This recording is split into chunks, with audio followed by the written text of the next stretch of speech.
I knew since 5th grade that I wanted to be a nurse. We had to write an essay about what we wanted to be when we grew up, and I wrote mine about being an RN and all the reasons why I wanted to be one. But as I grew older, I graduated from Camden County High School in 1990. I took a different path and joined the United States Air Force as a munition systems specialist and was later honorably discharged as a veteran due to an injury. In 1994, I enrolled in classes at Coastal Georgia Community College towards becoming a nurse. It wasn't an easy task for me because I was a single mother of 2 small children. I worked 2 jobs to make ends meet. I studied countless hours, did many clinical rotations, got little to no sleep for days, but I had to push through. In 1999, I had a setback. I lost my focus and I failed psych nursing with a 74.3 GPA. They wasn't setting no curbs. They wasn't accepting it. So the last class before graduation, not only did I fail the class, but I failed my children as well. All the time that I didn't get to spend with them and all the things that they didn't get to do or wasn't able to get because I didn't have my time or money for them was supposed to be over. During this difficult time, the college was converting from quarters to semesters, meaning not only did I take that class again, but the class session would now be longer. I was informed that I had to write a letter requesting to return to the nursing program. After many tears and days of pondering about it, I wrote the letter and was immediately accepted back in the program. I had to swallow my pride and move myself and my children back into my mother's home so I didn't have to worry about the bills and could concentrate and focus on my studies. In May of 2000, I graduated with my associate's degree of nursing, and in July, I passed my NCLEX on the first attempt. I was transferred from the lab to MICU under the management of Jan Jones. Jan ran a tight ship and didn't play any games. I felt like I was back in boot camp, and those nurses were some of the meanest people that I had ever met. But after working with them and around them, I found them to be very knowledgeable, nice, and helpful, but was strict and meant business when it came down to patients' care. They were a strong group of great nurses that molded me and had a great impact on my life.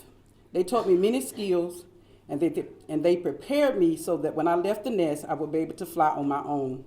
As I watched them show so much dedication to their patients, families of the patients, and their co-workers, their strength and knowledge rubbed off on me. My MICU co-workers were the best. We were like family and we spoiled each other. Everyone offered to help each other. We made sure shifts were covered and that there was adequate staff, that everyone got a lunch break, and at the end of our shifts, we made sure our patients were fluffed and puffed and our rooms and patients' work area was clean and restocked. In 2002, I transferred to the PRN float pool so that I could work around my children's school functions and be there for them more. But I encountered many hurdles during my time on float pool. I wasn't comfortable having 5 to 6 patients. I wasn't used to having to ask for help.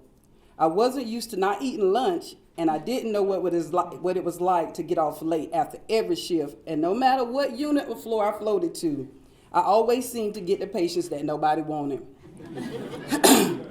The ones going through DTs and climbing out the bed, the ones that had mental issues and cursed out everyone that walked into the room, or the little old lady that had dementia and kept pulling off her gown, pulling out her IVs and wandering in the halls.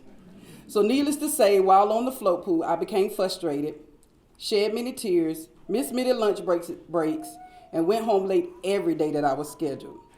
But then one day I had the opportunity to float to SICU, MICU, which at the time became combined, and I was talking to them about the challenges that I was facing, and Velma Roberts told me to get it together because I knew what I was doing, to remember what I was taught while in MICU, and also to remember that I was not at work to make friends, but to do a job, and that was to take care of the patients.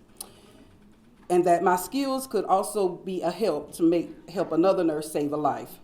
From that point on, I got my stuff together.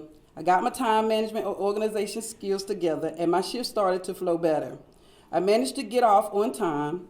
During my time here as a nurse, I've had the opportunity to precept student nurses, refresher nurses, and I have worked with many great nurses. There's a lot of y'all in here, so.